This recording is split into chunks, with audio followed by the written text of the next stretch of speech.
IAS Ghana, absolutely, possibly the best in the market, and CompuGhana passion for technology.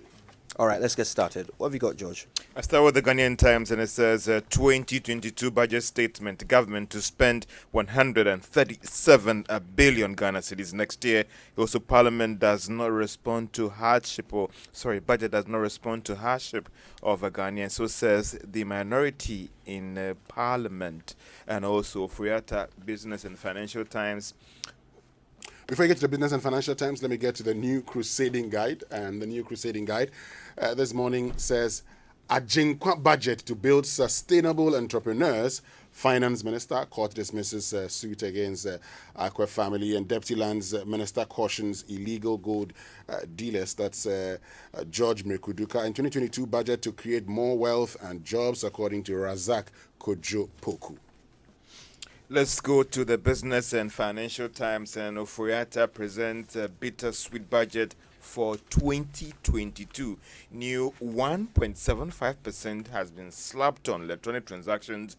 10 billion Ghana cedis committed to U-Start initiative and targets 100 billion Ghana cedis in revenue. The Ghana Stock Exchange marks 31st anniversary amid an impressive run in 2021. Interesting, 31 years Ghana Stock Exchange. Government announced new policy to abolish rotos. And we understand that it's already quick, eh? Interesting. Yes, it's already started, and we'll get clarification on this because already some people have told us they're enjoying it now, and we'll find out later on the show how all of you who are using these toll booths. But one clarity: when these policy measures are announced in the budget, does it reserve with government to waive which one starts immediately and which one starts later in terms of The the law financial says year? that you present your budget for the approval of Parliament. So Yeah. has the approval of Parliament been secured? No, it hasn't been secured. So, interesting. Some clarity on what the Financial Administration Act is saying and when these things can take off and cannot take off. We'll be getting into that a lot more later. But let's get to the Chronicle, and beloved, let's start from Philippians chapter 4, verse 4.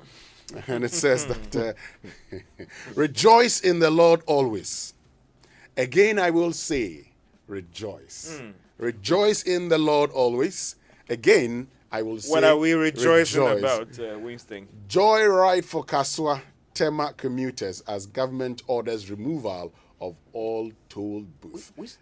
Did you listen to Newsnight yesterday? The General Secretary, the spokesperson for the I was on Upfront at the time. GPRTU, and then he was singing and all the rest. Fela Kuti song. Well, Akutampa to journalists, you don't know anything about human rights is here. And no new tax on fuel.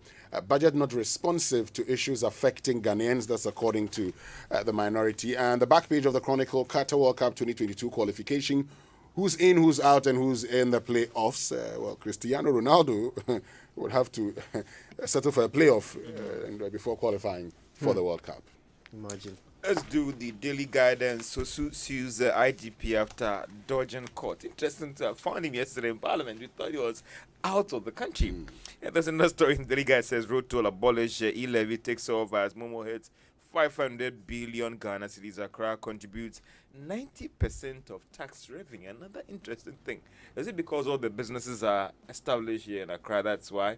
So what happened in the other regions? There are businesses in other parts of the country. So what happened to compliance? Yeah, maybe. The Daily Statesman says 1 billion Ghana cedis for young entrepreneurs as government takes steps to tackle youth unemployment. And 2022 budget outlines innovative ways to collect property taxes. NPA assist Kolebu breast cancer patients with 100,000 Ghana cedis. And back page, Edouard Mendy, the unemployed outcast who became one of the world's best at Chelsea. And Roger Federer says he's unlikely to play Wimbledon and will miss Australian Open. Let's look at the Business Finder, and it has 1 million jobs in 3 years as soft loans to youth-led enterprises are unveiled. Interesting, we're looking forward to that, the job creation bit. Also, EcoBank Ghana wins big CMG awards and no more wasteful tax exemption, so says government. Finance Minister is projecting a growth rate of 5.8% and a deficit of 7.4%. If you work it out on a cash basis, about 37 billion Ghana cedis. That is still 37 billion quite, Ghana cedis. large or huge, some would say. Yeah. Well, let's get into the daily graphic, and one of the things you may want to find out later on. So we know that in the preparation for the budget, at the time, the total expenditure based on the budget guidelines was at 128 billion Ghana cedis. Yeah. Now it's moved to 137.5 billion Ghana cedis. What may have accounted for that? And at the time, total revenue and grants also 89 billion Ghana cedis. That is moved to 100 billion Ghana cedis. Yeah. Tax revenue from 2021's 55 billion to 80 billion. We'll find out more later. Yeah. But let's get to the daily graphic, and says 2022 budget, road tolls abolished, all toll booth shut with immediate effect, e-levy to fill up revenue gap, and budget unresponsive to pressing needs according to minority. Yellow fever kills 25 and 499 law students grateful to president and the attorney general. Back page, pregnant candidates nursing mothers right, BECE, and Kwame Nkrumah Mausoleum generates 1.88 million Ghana cedis in 5 years. Interesting. Okay, let's do the online review. It's brought to you by Zenith Bank in your best interest, Goyle Good Energy, and Enterprise Life. No matter how much you make for a living, Enterprise Life has life solutions carefully crafted for you. Enterprise Life, your advantage. And Gold has good news for you, because Gold is rewarding prepaying Gold Card customers with 2 pesos discount per liter on fuels. Now, you also enjoy discount on lubricants at Gold stations nationwide. So elevate your goodness by joining Gold Club today and enjoy up to 3 pesos per liter discount on fuel. Amazing discount on lubricant purchases, free life insurance cover provided by My Life Insurance, accrue and contribute loyalty points to a social group to fund an approved CSR project, and above all, enjoy exclusive Gold branded campaign gifts. Join the Gold Club by visiting Gold stations or offices, Gold website registration.gold.com.gh, and all Gold social media platforms. Individuals, corporate, family, and social groups, join the Gold Club now. Goyle Good Energy, Goyle Yaya Diem. Yeah, go to myjournalland.com for all the stories and the fallout from the budget reading and more. Right now, though, let's get started with our analysis. Can't wait any longer. Here's a little bit of what was shared in the budget reading yesterday. It has become clear that there's this enormous potential to increase tax revenue by bringing into the tax bracket transactions that could be best defined as being undertaken in the informal economy. After considerable deliberation, government has decided to place a levy on all electronic transactions to widen the tax net and rope in the informal sector. Electronic mobile money payments, bank transfers, merchant payments, and e-mode remittances will be charged at an applicable rate of 1.75%, which shall be borne by the sender, except e-mode remittances, which will be borne by the recipient. Mr. Speaker, to safeguard efforts being made to enhance financial inclusion and protect the vulnerable, all transactions that add up to 100 Ghana cedis or less per day, which is approximately 3,000 Ghana cedis per month, will be exempt from this levy. A portion of the proceeds from the e-levy will be used to support entrepreneurship, youth employment, cybersecurity infrastructure, among others. Mr. Speaker, taxi eyabako yinyina betya. This tax is one, and we shall all pay. Mr. Speaker, this new policy also comes into effect once appropriation is passed on 1st January 2022.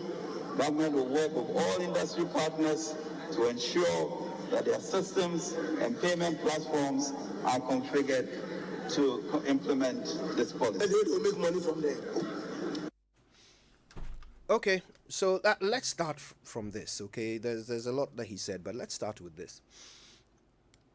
So in the past, let's take one example. The most prolifically used example of mobile money is the one that is available from MTN, Momo, right? To send Momo, MTN will charge you 1% of the value of your transaction.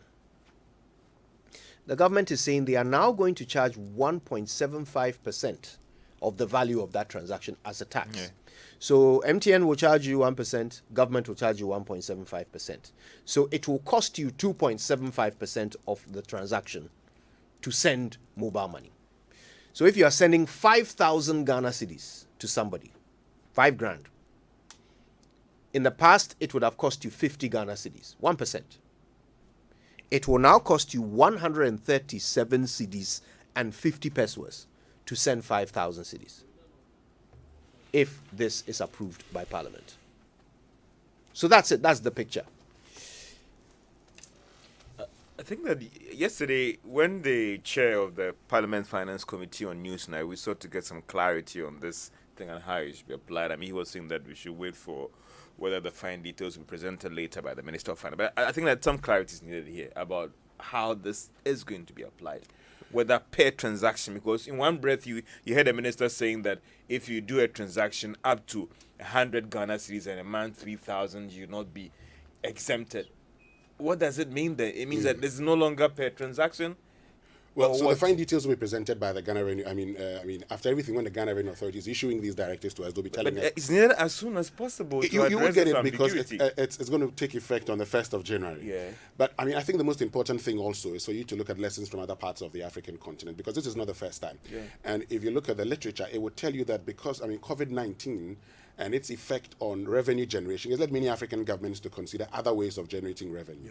And one of those ways is, taxing Mumu. And in Ghana, we're told that we had about Mumu transactions were about 569 billion Ghana cedis as of last year. In fact, July this year alone, it was 89 billion Ghana cedis. Just July this year. Mumu transactions. So it's a huge area. The activity within that particular subsector is huge. And when there's a lot of activity going on, I mean, government would want to look at it and say, I want to get something here, particularly because of the situation in which we find ourselves. But you ask yourself this question, and I'm going to refer to a statement from, a former central bank governor of Kenya. That's Ndungu. Yeah. Ndungu. Now, Ndungu makes a point here. He says that, look, the transactional taxes risk stalling progress on digitization and financial inclusion. Beyond an unknown optimal point, African consumers will simply stop using these services and return to cash. Let's get to the Ugandan example, because once we're talking about all of these things, now, Uganda at a point introduced, social media levies. In the 3 months following the introduction of the levy in July 2018, there was a noted decline in the number of internet users. Total revenues collected as well as mobile money transactions. In a series of tweets, the Ugandan Communications Commission noted internet subscription declined by more than 2.5 million users, while the sum of taxpayers from over-the-top media services decreased by more than 1.2 million users. And the value of mobile money transactions also fell by 4.5 trillion Ugandan shillings. That's a bit of, background for you to know. How other countries have But implemented you see, but and how it looks impacted like gradually Momo is becoming. Forgive me, Sorry, just before yeah. you. Does this say whether the governments made more revenue? No, revenues declined. That's what it's saying in Well, Uganda. usage declined. No, but- revenue 4.5 trillion If shillings. it was a fresh, It declined. if it 4.5 was trillion in the first 3 months. Okay. Winston, if it So, was George, a fresh revenue or a new revenue, then where was the benchmark in terms of the comparison? But I'm saying that there's always a tendency that when taxes are introduced on certain things, it pulls people away. But also we want to look at whether it's an elastic thing, that's something that people can't do without, and whether it really has that tendency to discourage consumption. That's because a then very important look at point. petroleum products. Listen, no matter what taxes that they put, even though the social and then the moral argument can be made against it, people still go ahead and consume petroleum products. What are the alternatives? But my argument always has been that it should rather be about the efficiency in the collection of taxes. Are there still other tax handles that, if compliance is improved, there is no need to do this tax? That is where the challenge is. That's the second leg of the conversation Okay, I want all us right. to have. Very But- important. but But, before- let's before we stick get with into the that- question of. Before we get into the second leg, you've made a very No, I important- don't want us to get into the second leg. Before we get to let me Let's stick with the inelasticity Exactly. Of or the otherwise good or the of product. yes. let me talk about that briefly. Okay. Now, the idea is to widen the tax net Yeah. and include the informal sector. What we need to know now is that those within the informal sector, what is their level of transactions on these platforms? But who are the heavy users of this platform? That's the question I I am don't asking. think it might be the informal It is sector. not. Thank you. I'm making the I point. know someone within the past 2 it days, is- Kojo. This person has done a transaction of almost like 15,000 Ghana cedis. And this is not a big company. This is just an individual. Somebody actually did a transaction of 200,000 Ghana cedis yesterday. He transferred, because he's an importer, and so he has to resort to electronic banking. Yeah. Now, the question is, those within the informal sector, what is the percentage of usage and what is the quantum of usage? Yeah. So while we are thinking of, including those within the informal sector, there is the possibility that we are going to burden those within the formal sector who we have already burdened. And so these are the fine details I want to know. I want to know, for instance, based on the analysis that were done before coming up with this, what is the percentage within the informal sector that uses these electronic transactions? Because majority of the informal sector, we say, are unbanked.